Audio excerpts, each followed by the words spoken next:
Morning everyone. So today your topic is nucleus. Nucleus, which is a membrane bound organelle which contain the genetic material. We can see the DNA, and this nucleus is found in all eukaryotic organisms. And one more thing is that it is the largest organelle inside the cell, which taking about the 1/10 of the entire cell volume. So it is, as this one is so large, we can easily identify it under the microscope.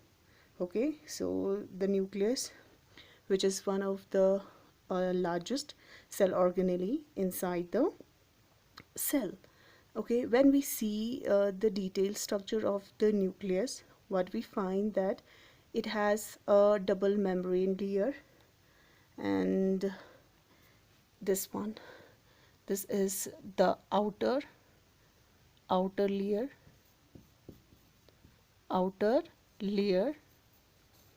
and this one is the inner layer. Okay, outer layer, and this one is inner layer. So the outer and inner layer, it encloses a space, the space which is called as the perinuclear space. Okay, so this one is perinuclear space. Okay, so when we see the membrane of a nucleus, the nucleus which encloses the genetic material, and this genetic material is enclosed by a well developed nuclear membrane. When we see the structure of the nuclear membrane, it consists of the outer membrane and the inner membrane, or we can say the outer layer and the inner layer, which enclose a space which is called as the perinuclear space. Okay तो हम बात कर रहे हैं nucleus के बारे में. Nucleus जो कि यूकैरियोटिक सेल का एक सबसे बड़ा सेल ऑर्गेनेली है, ठीक है. तो उसके अंदर होता है जेनेटिक मटेरियल, और उस जेनेटिक मटेरियल को इनक्लोज करता है या कवर करता है कौन? Nuclear membrane. ठीक है. सो ये जो न्यूक्लियस जो है, आपने इसके बारे में पहले भी पढ़ा है ना. तो कोई सा भी सेल है, यूकैरियोटिक का कोई सा भी सेल है, उसमें वेल डिफाइंड न्यूक्लियस प्रेजेंट होता है. और ये न्यूक्लियस जो है सबसे पहले किसने डिस्कवर्ड किया था? रॉबर्ट ब्राउन ने डिस्कवर्ड किया था इन 1831 में. ठीक है. तो हमें पता है कि सबसे मेन कैरेक्टरिस्टिक फीचर है, it is the presence of the nuclear membrane. ठीक है. तो ये है उनका न्यूक्लियर मेम्ब्रेन. जब हम न्यूक्लियर मेम्ब्रेन को और डिटेल से देखते हैं, हम ये देखते हैं कि जो आउटर और इनर लेयर जो है वो एक जगह से यहाँ पे मतलब बाइंड हुए हैं. ठीक है. यू यू करने तुमसे वाले यू करने बंद सोते ले, तो हर जगह पे वो एक दूसरे के साथ इनक्लोज हुए होते हैं. ठीक है. और जिनकी वजह से यहाँ पे बीच में एक गैप रहता है. ठीक है. उन्हें पढ़ लग गैप रिक्थूंद वाले. So this one is called as the nuclear pore. इनको हम क्या कहेंगे?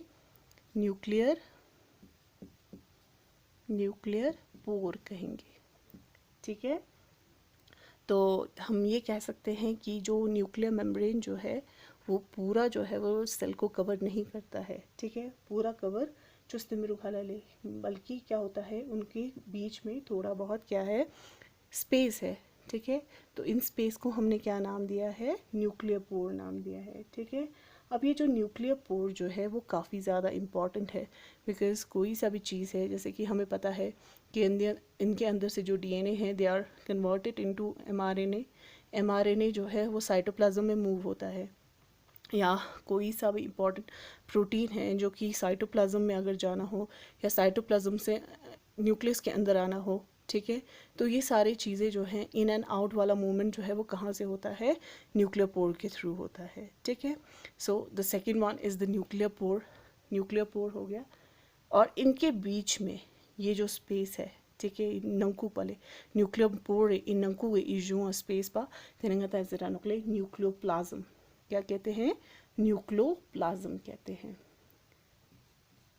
NUCLEOPLA, nucleoplasm. ठीक है. सो न्यूक्लियोप्लाज्म क्या है? Which is also called as the nuclear matrix. ठीक है.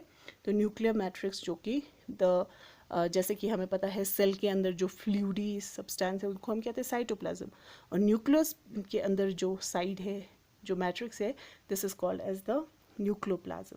ठीक है, न्यूक्लियोप्लाज्म में अब आपको क्या दिखने को मिलेगा? न्यूक्लियोप्लाज्म में सबसे पहले आप लोगों को एक छोटा सा स्फेरिकल सा बॉडी, एक स्मॉल स्ट्रक्चर आप लोगों को दिखने को मिलेगा which is called as the nucleolus. इनको हमने क्या नाम दिया है? Nucleolus, CLEOLUS।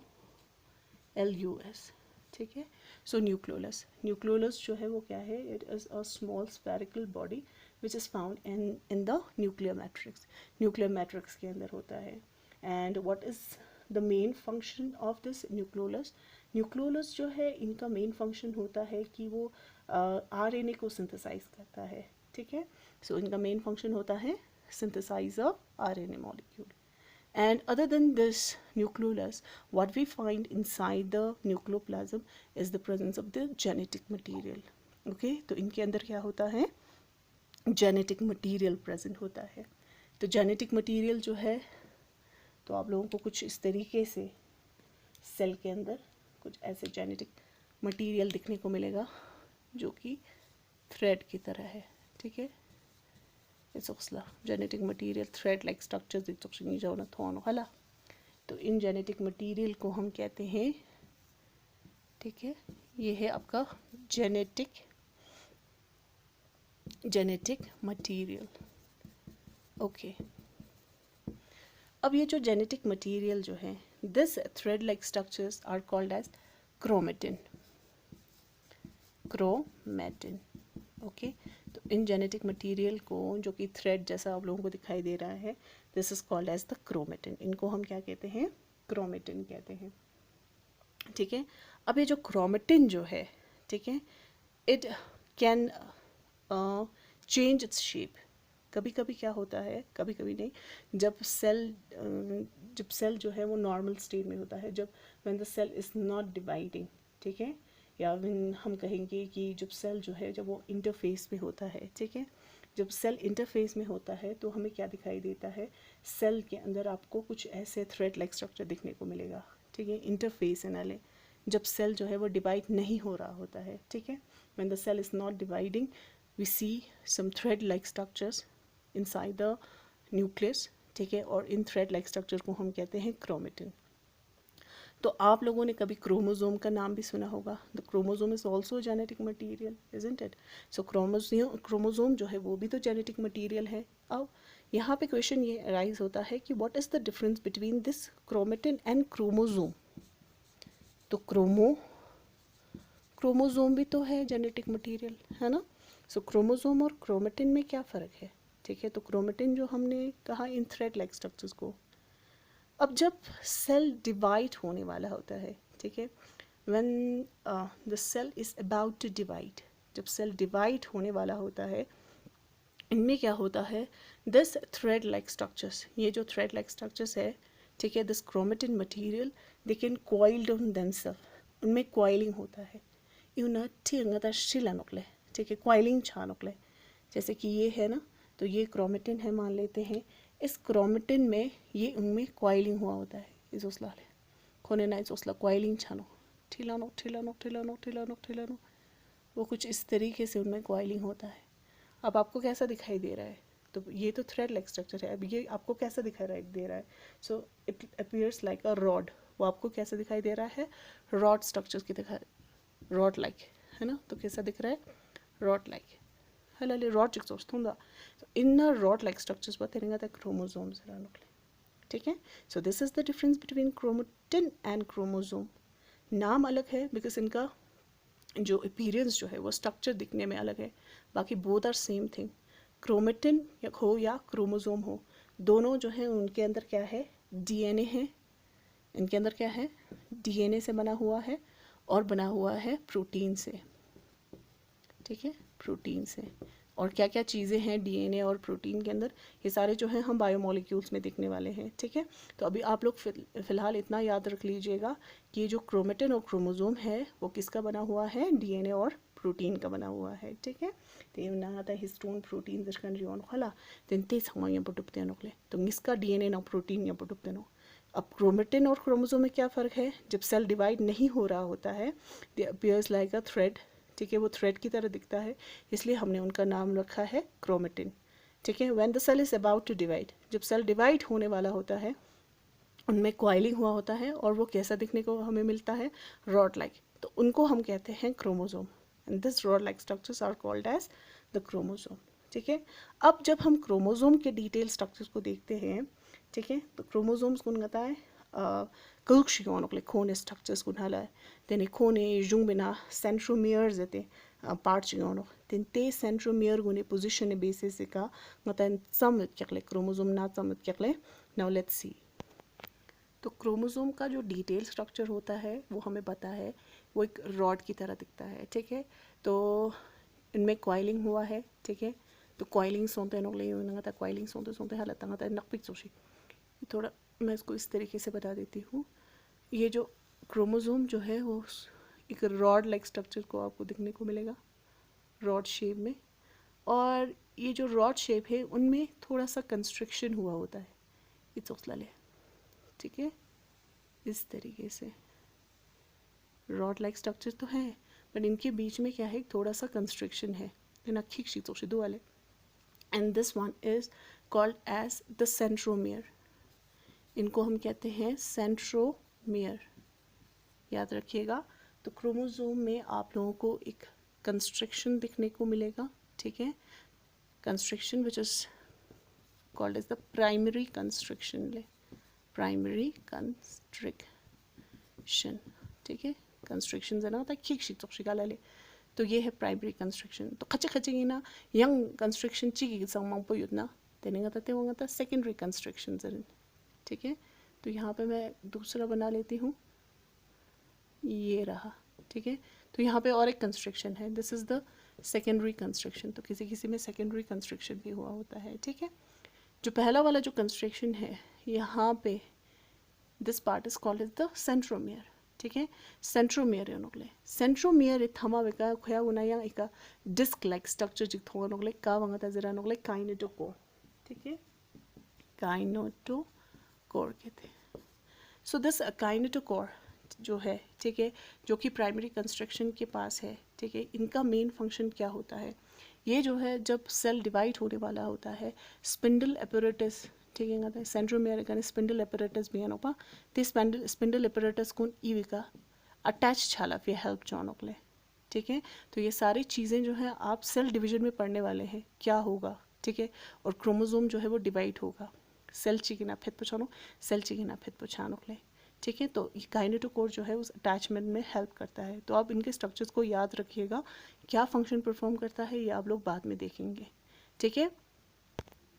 तो आप यहाँ पे देख सकते हैं आपकी बुक में, this is the structure of an chromosome, ये क्रोमोसोम का स्ट्रक्चर है, उसमें ये है क्रोमोसोम्स के आर्म्स, ठीक है, गाँव तक क्रोमोसोम बुक आर्म्स तेन यूं बने खींच शीचो शिदो वाले, तो ये वहाँ ले प्राइमरी कंस्ट्रक्शन हले कंस्ट्रक्शन का पार्ट वहाँ तक सेंट्रोमियर, इस पार्ट को हम सेंट्रोमियर कहते हैं। तो सेंट्रोमियर के ऊपर एक डिस्क लाइक स्ट्रक्चर होता है, तो आप देख सकते हैं यहाँ पे ग्रीन कलर का, ठीक है, and this one is called is the kinetochore, इसको हम क्या कहते हैं, काइनेटोकोर कहते हैं, ठीक है। Now based on the position of this centromere, तो खचीना सेंट्रोमियर का दुआले खचीना कहीं तो on that basis we have 4 different kinds of chromosome, तो हमारे पास 4 डिफरेंट क्रोमोसोम हैं, and which are called as the metacentric chromosome, sub metacentric chromosome, acrocentric chromosome and the telocentric chromosome, okay. No, the first one is the metacentric chromosome, ये metacentric chromosome है जहाँ पे centromere जो है centre में ही present होता है, ठीक है, सेंटर नर्व क्या लें, जिसकी वजह से आप लोगों को 2 इक्वल आर्म्स, क्रोमोसोम्स के 2 इक्वल आर्म्स आगे पीछे दिखने को मिलेगा, ठीक है। तो ये होना जरा ले मेटासेंट्रिक का बिना सेंट्रोमियर वो यूं खरा ले, ठीक है। अब यहाँ पे कंफ्यूजन नहीं होना, this is the secondary constriction, it's ऑस खींच चीज़ कदो वाले काफ़ी जास्त खतों पे कई क्रोमोसोम छून जो टोक टोक सोशल उस वाले ये क्रोमोसोम छून सोच पता नहीं सैटेलाइट ज़रा नोकले, इसको हम कहते हैं सैटेलाइट, ओके। तो बाकी मेटासेंट्रिक में क्या होता है, जो सेंट्रोमियर जो है वो सेंटर में होता है, जिसकी वजह से 2 इक्वल आर्म्स बनते हैं, ठीक है. So this one is the metacentric. The next one is the submetacentric. Submetacentric ina chukya centromere bo pitch slightly nata jung is मतलब आगे सोंतो क्याकले ठीक है. का वजहस्ते pitch short arm जे ना long arm जे बियानोकले तो इवंगता जनले submetacentric. ओके. अब जो थर्ड वाला है उसमें आप देख सकते हैं एक्रोसेंट्रिक, वो थोड़ा और आगे गया होता है जिसकी वजह से काफ़ी छोटा सा आर्म बनता है और एक काफ़ी लंबा सा आर्म बन गया है. This one is the acrocentric. ठीक है. And the last one is the telocentric, जहाँ पे सेंट्रोमियर जो है वो मतलब एंड खुरामिका दुगले टर्मिनल पोजिशन खुरामिका दुआले तो इज उसको ना तेनेगा तजरनले टीलोसेंट्रिक क्रोमोसोम. ठीक है. So we have 4 different kinds of chromosome on the basis of position of centromere, and these are metacentric, submetacentric, acrocentric and telocentric chromosome. Okay, तो आप प्लीज़ अपने book में देखिएगा. इफ़ एनीथिंग इज़ लेफ्ट, अगर कुछ छूट गया है या आप लोगों को लगता है उस पर कोई कन्फ्यूजन है तो आप प्लीज़ अपनी क्वेश्चन बना के रखिएगा. सो नेक्स्ट जो है हम अपना ऑनलाइन क्लास होगा तो जिसमें हम प्रॉब्लम जो है वो डिस्कस करने वाले हैं. तो इससे पहले माइक्रोबॉडीज़ जो है वो हमने व्हाट्सएप में हमने पढ़ा हुआ है, उसमें भी आप लोगों को कोई सा भी प्रॉब्लम है तो उसमें भी आप क्वेश्चन बना के रख सकते हैं. Thank you.